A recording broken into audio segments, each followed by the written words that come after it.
I'm Jim Whaley. It's a great pleasure to welcome to this cinema showcase one of our finest actresses, Miss Glenn Close. Her motion pictures include The Big Chill, The World According to Garp, and The Natural, all of which brought her Academy Award nominations. On Broadway, she won the Tony Award for The Real Thing.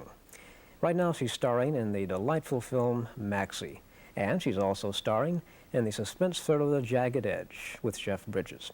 Join me as I talk with Glenn Close on this cinema showcase.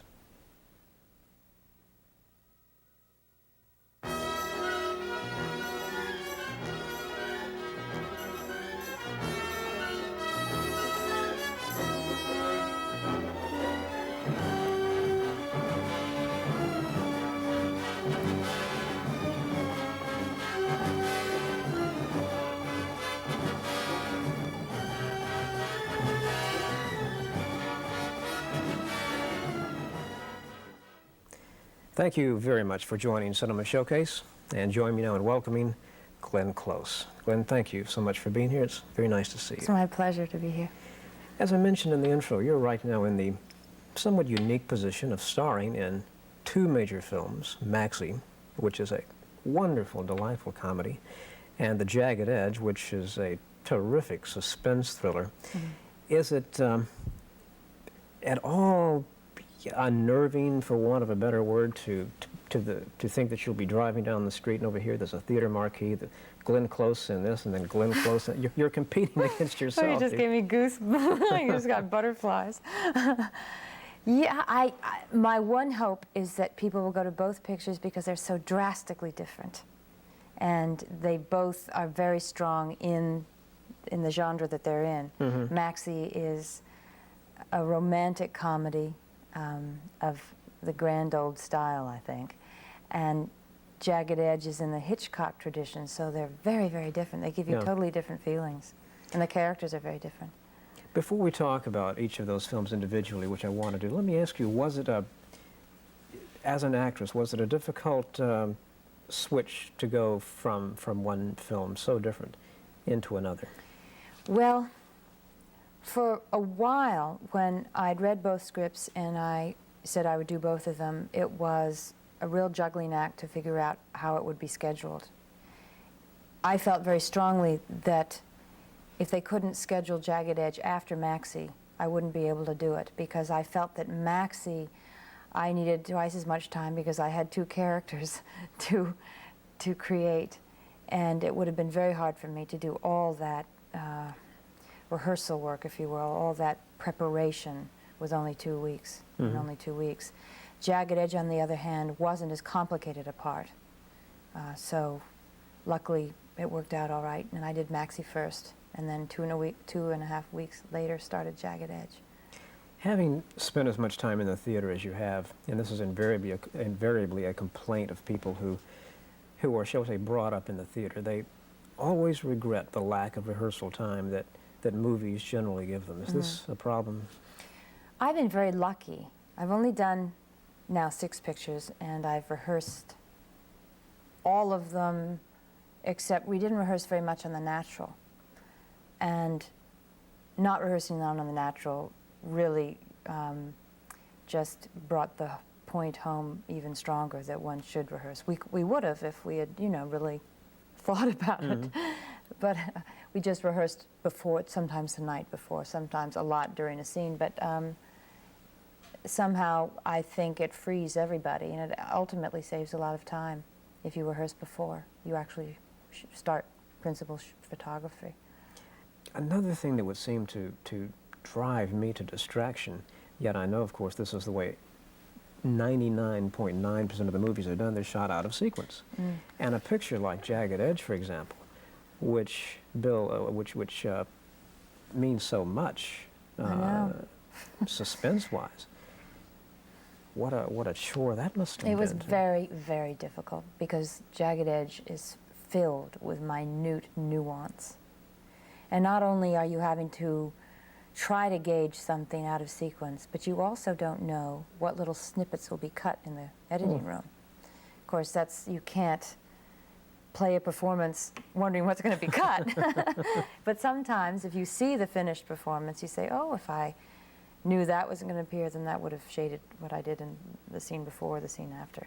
So it is crazy time. And I must say, because of the delicacy of the psychological balances in Jagged Edge, we did reshoot at the end of the shoot. Mm-hmm. Things that had become evidently out of balance. Rendering the ending all the more powerful, I would imagine. Or, yeah, it was just various scenes during that we felt at the end of the shoot we could have done.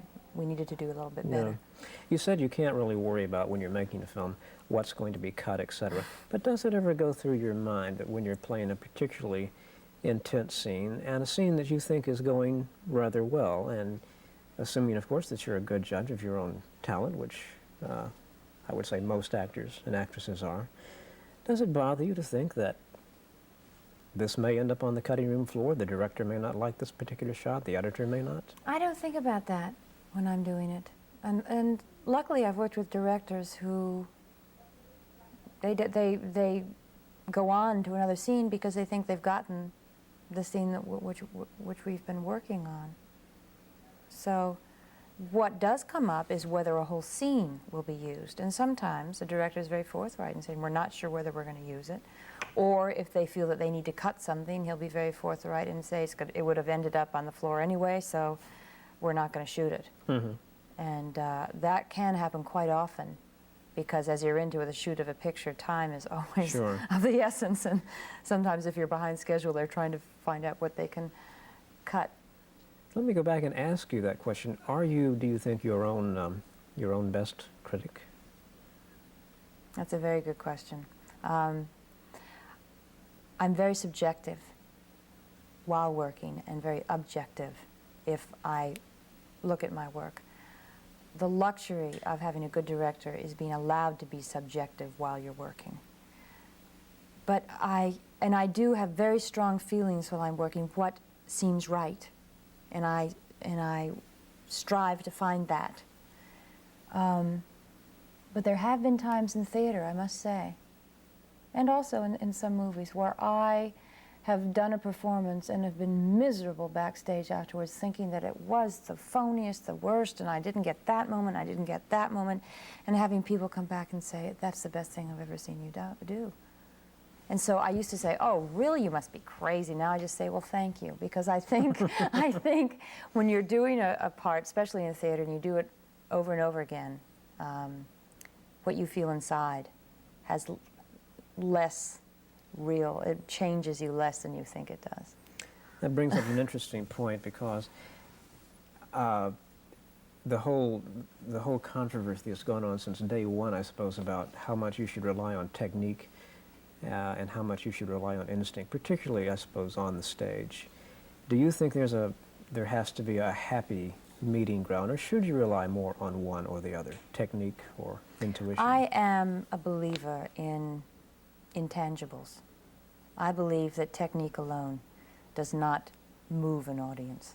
And I think acting is about reaching people, communicating with them, rearranging them in some way. And that happens by them feeling a connection. And I think that connection happens by real things that are going on stage. The intangibles, not how someone is talking, but the actual connections that are being made with people. A look or a pause can be just as powerful in that context as any line. Mm-hmm. And that is what really excites people and makes them have a stake in the play. So technique alone, for me, watching that, has never moved me. It has to be. You have to feel that it's real, mm-hmm. that it's spontaneous. And that is a combination of technique and the intangibles. But of course you have to be able to fall back at times on that technique, because you can't really be expected, can you, to go out there and feel that performance 8 times a week. You can't, no, and that is when you rely on your technique. You hope that you've come to a certain point, certain standard in your performance, that it won't go below that. And that's when you feel uninspired, that's when your technique stands you in good I remember stead. one actress telling me a good example of that. She was saying that she had played one particular scene on the stage, and that day, this may be a famous story that she's told all over the world, but anyway, she said that something very either unpleasant or very tragic had happened to her that day, but she decided to go on that night anyway and play the scene, and she was very, very emotional. It was a very emotional scene. And she thought she was just being absolutely brilliant. And because she was crying, tearing up the scene, oh, yeah, brilliant, she thought. She came off stage and the director rushed back and said, "What in heaven's name were you doing out here? That was the hammiest thing I've ever seen in my life." So I suppose you can't always equate true actions to your stage work. No. No, it's a very fine line. I suppose in some ways she probably would say that she was being self-indulgent to some degree. Yeah. And to put things off balance. I'm sure that's happened many times. I can't quite remember who that was, but it... The other side of that story is that what fascinates me, I think people going through life are wonderful actors. I mean, somebody could have heard that their grandmother has died and then go and have to buy a bottle of milk in the corner, and nobody would know what that person had just been through. And so we are very good, we have very good defense mechanisms, and it's always fascinating to me to decide what a character shows, you know, out of all the possibilities. What is it that we show? That's very true. That's very true. I want to talk for a minute about the play, The Real Thing, because I've heard so often in the past few years that, you know, where are the great plays? But more than that, where is the wonderful dialogue? And it is true, I think, with few exceptions, we don't have dialogue of the caliber that we had when Tennessee Williams was writing at his peak, when Noel Coward was writing. But the dialogue that Tom Stoppard wrote in Real Thing is brilliant, and I think any actor would love to say those lines. Was it that kind of experience for you? It was. Every night. Every night it was a thrill. When I read for the first time Henry's speech about respect for words, it made me cry. That's a writer expressing his love for words, and it was deeply moving for anybody who has a passion or a love of anything. And some nights my character would listen to that every night, and every night I'd think, what wonderful words, and I would wait for it to come, and I'd be just as thrilled by it. It is. Do you think it's true that really plays like that don't come along all the time, really? No, because I don't think people as gifted as Tom Stoppard come along on a regular basis. I think he's a truly gifted man. There are many, many gifted people in the world. Tom is one of them, and he has a mind which, for me, borders on genius. And what other writers do you admire? Playwrights. I love Tennessee Williams. Let me ask you, since you mentioned I love Tennessee, Shaw. since you mentioned Tennessee Williams, you know, for 15 or 20 years the man cannot make a mistake, seemingly, as far as a play goes. And then all of a sudden, after, I suppose, Night of the Iguana, the critics just seemed to descend on Tennessee Williams with a vengeance. Everything he wrote, they disliked. And I've made it a point to try to see as many of those plays since Iguana as I can, and to read those that I haven't been able to see. And with few exceptions, they're marvelous. And I wonder if that's the price that that fame, that genius must eventually pay. What happened to Tennessee Williams? Well, I feel very strongly about that kind of thing. I don't know what it is that compels people to destroy something which has been so different and original. They did the same thing to Richard Rodgers. I was in Richard Rodgers' Next to the Last Play, and it was frightening, the vitriol that they heaped on that old man. And when you thought of the great, great works that he had given us, the great joy, the wonderful music that are part of our culture, that I felt there was absolutely no excuse for it. And I still feel strongly about it. There's no excuse for it. And they had to not show him some of those reviews because they thought it would affect his health.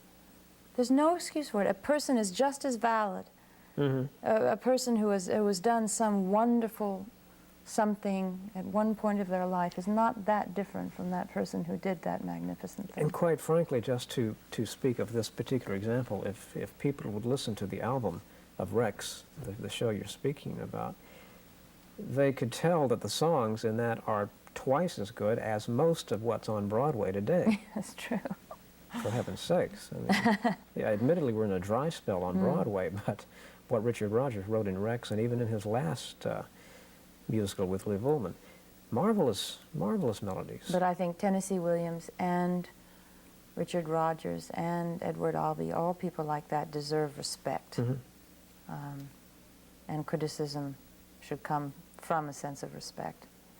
I thank God, really, that Noel Coward lived long enough to see a rebirth of interest in his work, because the man was a genius and wrote so many brilliant things in the 20s and 30s, highly praised, and then fell into the same trap. You know, everything he wrote they didn't seem to care for. Then finally they woke up to the fact that yes, Noel Coward is after all a genius, and started praising him all over again. So it goes to show you that the only thing you have is your own perceptions and your own sense of values, and hopefully you should never give that up. Exactly. Because everyone else will be telling you this and telling you that, and if you went with that, you'd be cooked. Sure. You'd die. I want to talk about your new film, Maxie. As I told you at the beginning, this is a marvelous film, and it has, well, let me ask you to describe the two characters you play in Maxie. Oh, that's a hard question. I play Jan Chaney, who lives now and is secretary to the Archbishop and has a lovely husband and a nice life and a wonderful dog, who doesn't know how wonderful she is. She has charm in a subtle kind of way. She has a nice sense of humor. But she doesn't know she's forgotten about possibilities, really. Then into their life comes Maxie, who is this outrageous, egotistical actress who died in the late 20s, her dream unfulfilled. And I think the thing that's most wonderful and compelling about Maxie is her directness and the fact that she has this dream. And that gives her a certain innocence, which is very endearing. It's a very funny film. We have a scene from the movie that I want to show the audience. What do we need to know about this party sequence before we take a look at it? This is the first. Maxie decides, against the will of the husband, and the wife knows nothing about it, to inhabit the wife's body. First, because I think she kind of is very turned on by the husband, and then ultimately to try to achieve her dream, to become a star. But in this scene is the first time Maxie comes into Jan's body, and it's at a very staid library party. All right. And Maxie, Nick's boss, played by Valerie Curtin, is a woman who is trying to seduce him. And of course, Maxie knows immediately what's going on. All right. Let's take a look at that right now. Here's a scene from Maxie.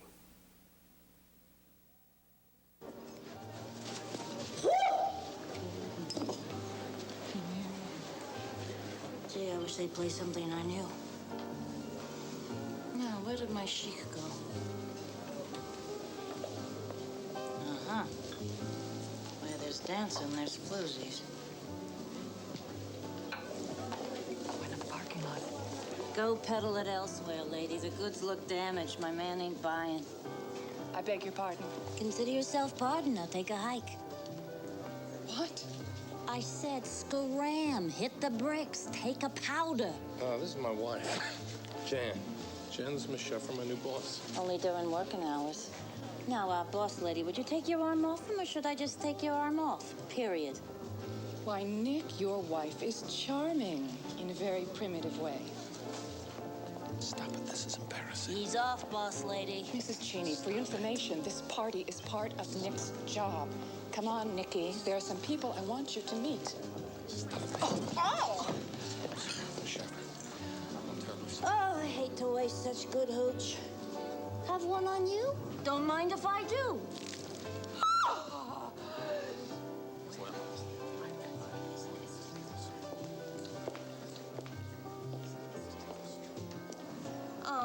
you, darling. I need another ticket. My glass seems to be empty.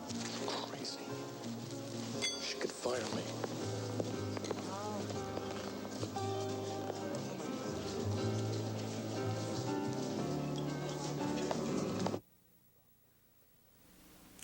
A scene from Maxie, starring my guest, Glenn Close.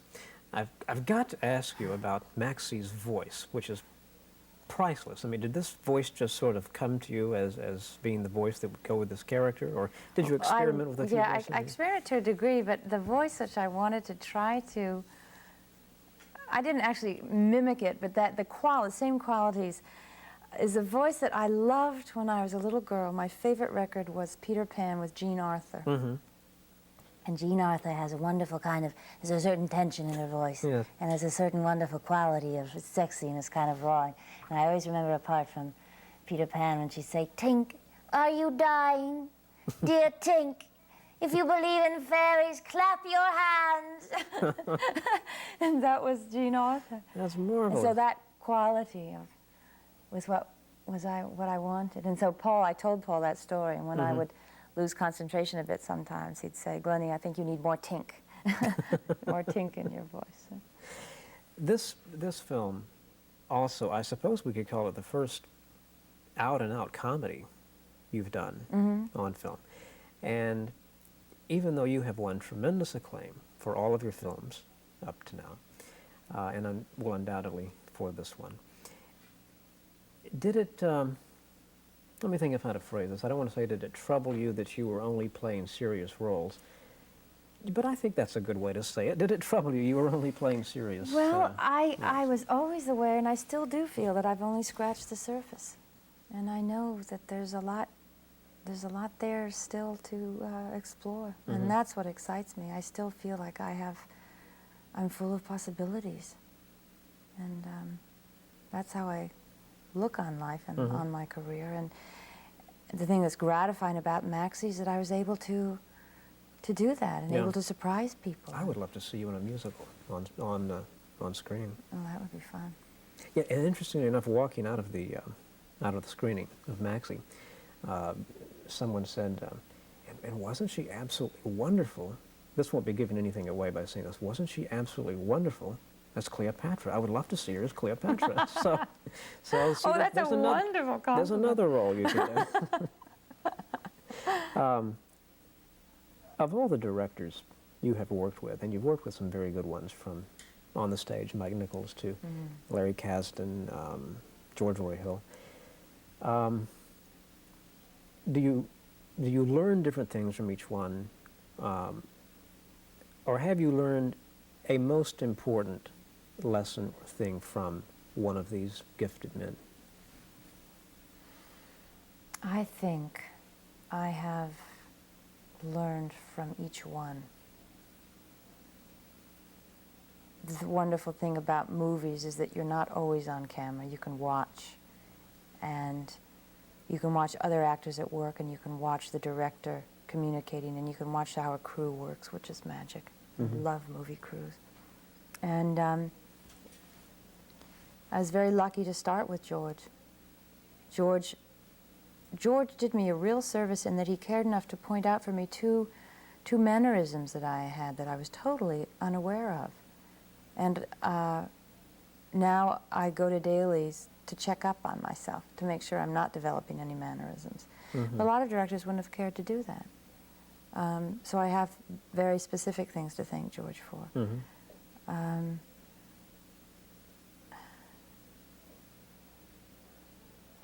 Working with George was my first film, and I didn't know what I didn't know. I was totally in his hands, and when I saw the first copy, when I saw Gart for the first time, I was very frightened. And then as I sat through it, I kept saying, "Thank you, George, thank you for that, George." Because I could remember up to a sentence, sometimes scenes that I didn't think I did very well or that I could have done better.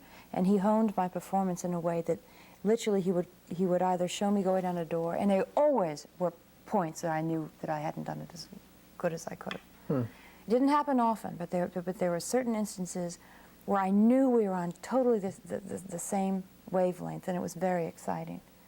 That was a real collaboration Larry Kasdan Larry is, the thing that amazed me beginning about Larry is that he was able to sit in a room with 8 actors, 8 different egos, and rehearse for a whole month with a script which he had worked on, co-written. He knew more about the characters at that point than we did. And he had the strength to watch us go way off the deep end and to sit there, watch us come back and throw out a question, throw out an idea for an improv, make a little suggestion. He never stamped us with his idea of how something should be, even though he was the writer of a piece, and that's very difficult. Mm-hmm. He allowed us to muscle our way into the role. And he also is a man who has total integrity. And I have deep respect for him as a human being and as well as a director. Yeah. I learned a lot in the natural with Barry Levinson. I learned more about actual film technique from Barry and from Robert Redford, who is he really knows film extremely well. About what's the use of a master, you can use a master sometimes as a rehearsal, the difference between 2 shots and singles and over the shoulders. I mean, in the context of the film, in the context of the story that's being told. And so that was a learn. And then I got to see all those wonderful actors perform, and to hang out with them, become friends with them, and I've slowly learned my craft until now. When I feel something very strongly, I never consider not expressing myself, but I'm surprised that I actually might know what I'm talking about. That's the marvelous thing sometimes. That's the marvelous thing about this business, I guess, is that it allows you to always keep learning and to keep progressing, and I think very few things allow you that luxury, if you will. We are out of time. This has been a very fast half hour, and I hope you've enjoyed it. I've enjoyed it deeply. And I want to wish you much success with Maxie and with Jagged Edge, and if you're in Atlanta again, you're more than welcome. Thank you. Thank you very much. My thanks to all of you. Until next time, good night.